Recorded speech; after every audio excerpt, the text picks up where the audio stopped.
Сегодня ты узнаешь, каково владеть старым автомобилем. Как решиться и зачем покупать электромашину. Почему люди их покупают.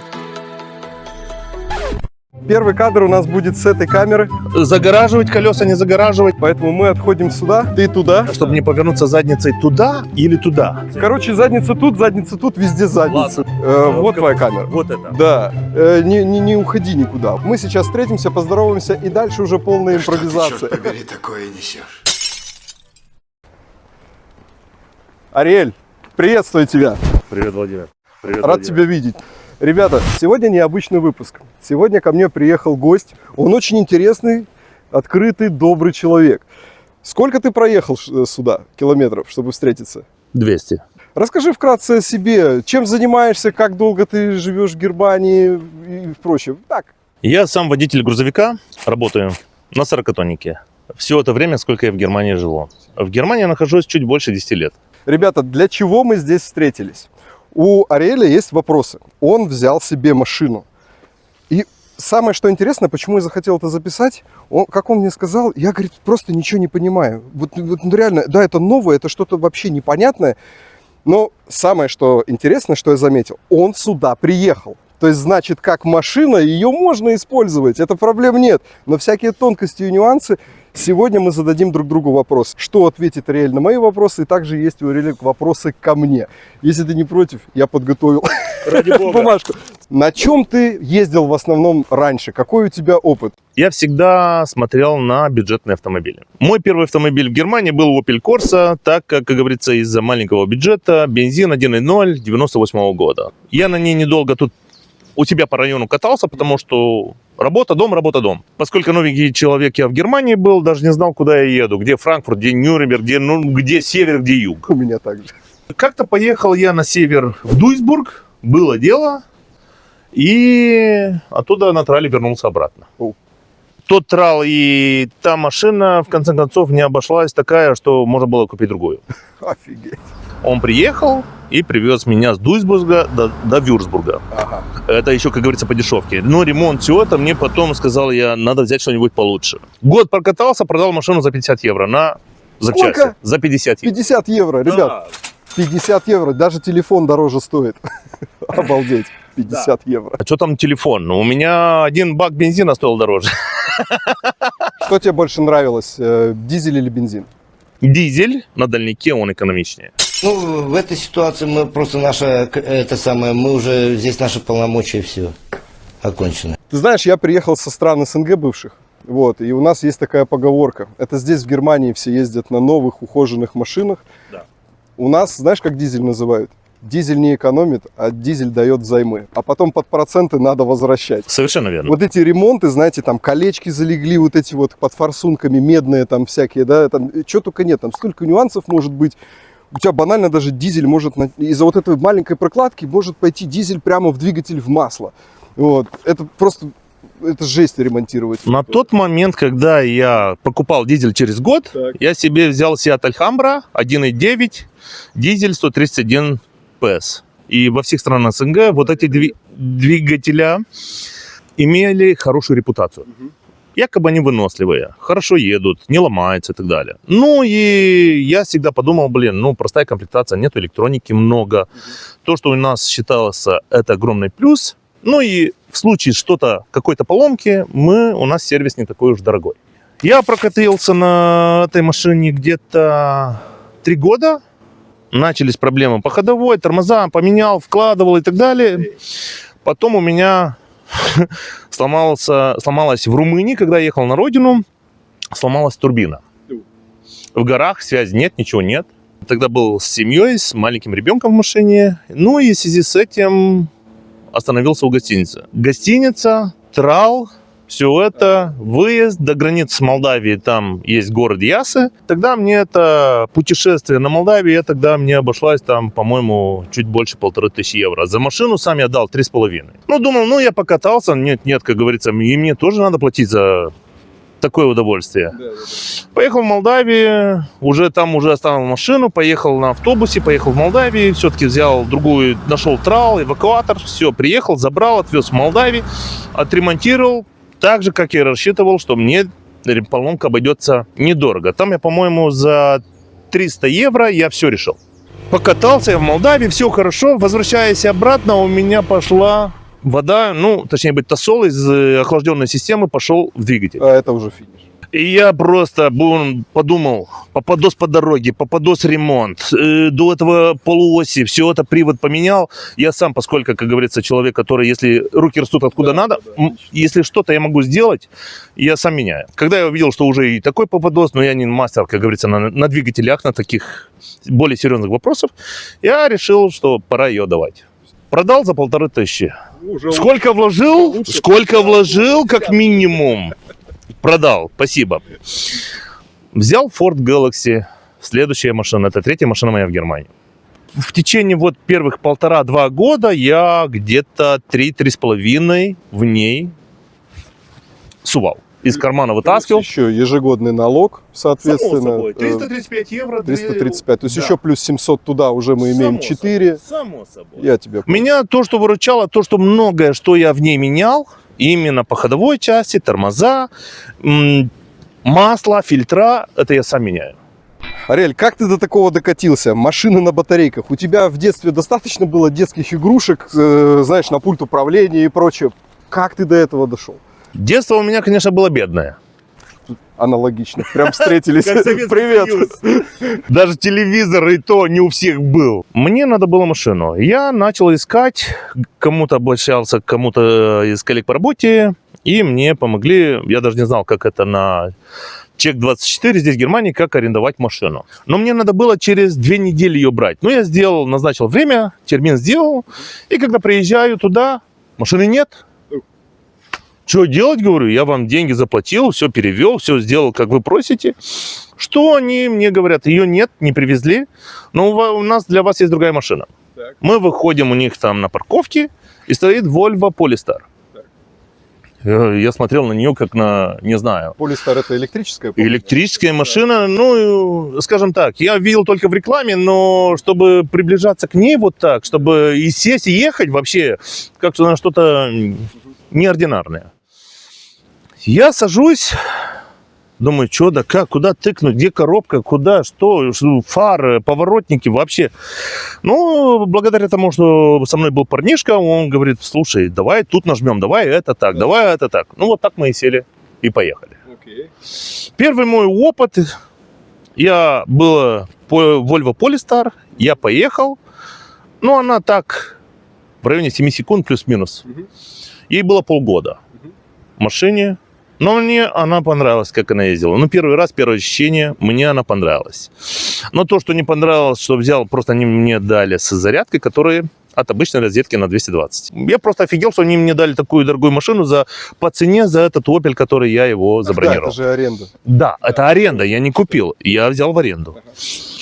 И мне что не понравилось, что я пришел, поставил на зарядку вечером, а утром у меня только 30% или сколько там накопилось. Думаю, куда поеду я? Мне на работу, мне до работы было где-то 12 километров. Потом я ехал в Вюрцбург по другим вопросам с документами. Потом ехал на ремонт, потом езжать туда. Я плюс-минус 100 километров в день как минимум делал. А на выходные вообще и больше делал. Значит, Volvo тебя познакомилась немножечко с электромиром. Но для меня это было дико. Я как-то, она едет, но не знает, докуда вода едет. Да. Я всегда боялся, я не знал, где заряжаться. Кроме как дома в розетку втыкнуть, как телефон. Я ничего такого не знал. Поэтому для меня это было дико. Я думал, побыстрее бы ее отдать обратно, и все. У меня была последняя неделя аренды. А Volvo, из-за того, что я взял, я думал, пойду верну обратно, мне деньги уже не вернут, потому что я за все заплатил. Я просто припарковал, поставил ее в розетку. Неделю стояла дома в розетке. Все. Так она зарядилась у меня до 98%. Однако. Все, я пошел, вернул, сказал спасибо, я решил свои вопросы. На этом мое знакомство с электричкой закончились. А Тесла? Как ты пришел к ней? Как я пришел к Тесле? Я вообще-то начал думать по поводу электрички. Не то, что Теслы, а именно электрички после 2 лет покупки Форда. Это, можно сказать, 5 лет тому назад, это 20-й год. Я когда видел, сколько денег у меня просит Ford, я посчитал на то расстояние, которое я езжу, 30 тысяч километров в год, я ехал, да. И ко всему я посчитал колодки, я посчитал налог на машину, сколько я плачу ежегодно. И мне эта машина, я посчитал, что она мне выходит, за 2 года мне вышло 8,5 тысяч евро. Это Ford, эксплуатация Форда за 2 года. Это правда. Обалдеть. Тогда я задумался, ну, давай так, сколько мне стоит сейчас электричество киловатт, сколько мне бы стоила электрическая машина. Не именно Тесла, я не знал, какой расход. Я смотрел на Zoe, на Leaf, на Volkswagen ID4, он только выходил. Я сидел и думал, как, что можно, чтобы экономить. Я человек, который думал, как сэкономить. Все правильно. Тогда я задумался, но всегда думал, и знаю до сегодняшнего дня, любую машину пойди купи у дилера, новая, годовалая, там проценты такие, что голова болит. До 7%, насколько я знаю. Да. В связи с тем, что я купил дом, взял пару приват-кредитов, там проценты тоже, как говорится, в этом от 6 уже и выше идут. И я понял, что, чтобы я не брал, то ли деньги берешь на приват-кредит, то ли берешь машину там, как говорится, одно не лучше другого. Если я просто понимаю, что я беру у дилера машину, мне придется страховку фулл-каско сделать еще у них, возможно, по их условиям. Поэтому я согласился, я следил за Теслой, я следил за другими новостями и увидел, что Тесла на сегодняшний день такой классный аппарат, где она показывает, я смотрел ролики, конечно, так я попал и на твой канал. Я смотрел ролики, что куда бы ты ни ехал здесь по Европе, Тесла, если я ставлю пункт А, пункт Б, например, отсюда до Рима, да, она тебе показывает. или до Цюриха, она выставляет, где мне заряжаться. Это то, что самый большой комфорт для меня, как для водителя, и то, что эти суперчарджеры, они быстро, там они настолько мощные, что они быстро заряжают. У меня есть коллега на работе, дядя Валер, привет, спасибо. Привет, дядя Валер. У него есть Hyundai плагин гибрид. Так. Я все вижу и каждый день говорю, дядя Валер, что эта машина у вас едет? Что она просит? Он говорит, 70 километров она едет. 70? Да. Окей. На электричестве. Да. Какого она года? Ей 2 года. Дорогая, наверное. Он говорит, 20 с чем-то тысяч, я уже не помню сумму конкретно, сколько он сказал. Думаю, за 20 с чем-то тысяч, думаю, допустим, за 25 тысяч я сидел и думал, потому что я еду не только на работу, человек здесь постоянно в Германии, а я 2 раза в году еду в Молдавию. Сидел и думал, что я могу такое взять, потому что он проедет 70 километров, а дальше на бензине или на дизеле он едет. Я возвращаюсь обратно к моему Форду или Сиату, или что у меня был ДВС, точнее быть. Расходы, я обратно возвращаюсь к тем же расходам. Я только стартанул, как говорится, переобуюсь в кроссовки, и дальше те же расходы. Я подумал, нет, так нельзя. И он спрашивает, а зачем тебе? Я говорю, да вот я решил продать мой Форд, потому что набежал он 350 тысяч, и боюсь дальше, какие, как говорится, капризы покажет. Он говорит, слушай, хочешь совет? Я говорю, давай. Он человек взрослый, у него дети уже моего плюс-минус возраста. Говорит, у меня сынок купил Теслу. Угу. Это бомба, не машина. Я когда услышал от такого человека взрослого, он как мой родитель, что для него электромобиль как бомба, я думаю, значит, я отстал, а он современный, мыслит по-другому. Думаю, дядя Валера, можно мне номер вашего сына?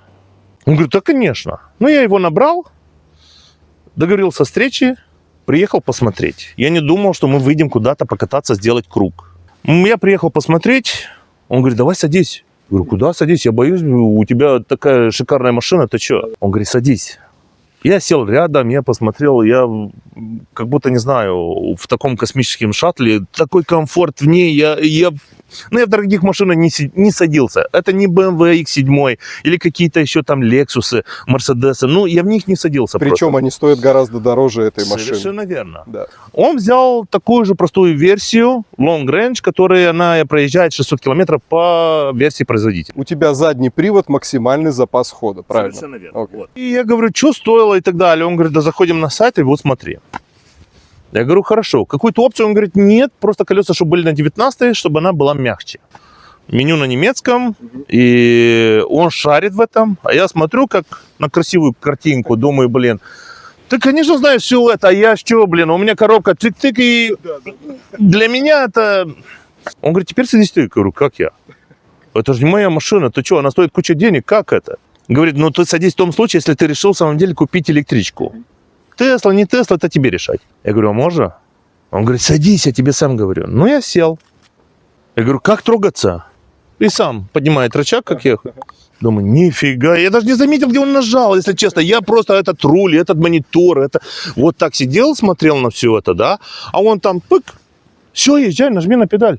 Как ехать? Я нажимаю, она едет, думаю, нифига себе. Ну, еду, говорю, да где у тебя тут кочки? Потому что он услышал, что они жесткие. Он говорит, давай сверни туда, туда. Ну, и мы поехали по Гевербе-Гебите, где там индустриальная зона, точнее быть так. И там кочки разные. Проехался. Ну, чуть-чуть они чувствуются. Ну, блин, ну в какой машине не чувствуется? В моем Форде, хоть он и длиннее, колеса на 16, якобы должны быть мягче, но все равно. Думаю, блин, капец. Ладно. Теперь выйди, попробуй ехать. Я еду с ним по где-то 100 км в час по национальке. Он мне показывает. Я говорю, скажи мне расход. Я во время езды подглядываю. Он говорит, вот расход при такой езде у тебя показывает 15 киловатт с лишним. Я сразу считаю, сколько стоит мне заряжаться дома эти 15 киловатт с лишним дома на 100 километров. Я посидел, подумал, и сколько мне сейчас стоит заправлять дизель. Думаю, понятно. Он говорит, а теперь там перед нами ехала одна машина, обгони эту машину. Я чуть-чуть нажал, она так взлетела, и я просто подумал, я там останусь, спинки. Я такие эмоции получил, я просто не находил себе места. Зашли развернуться, я посмотрел, как она крутится, ну, руль как рулится, все это. Я просто такие ощущения я не находил. Я не знаю, как передать словами, честно. Пока не почувствуешь, это только чувство передает. Насчет чувств, ребят, это легко и просто. Вы можете зайти на сайт Tesla и взять себе абсолютно бесплатную поездку от 1 часа до 3. И даже можете попросить взять себе машину на целые выходные. Вам ее выдают в субботу. И возвращаете вы ее в понедельник. Это хорошо, что у тебя вот есть твоего друга сын, который любезно тебе предоставил. Это просто замечательно. Секунду.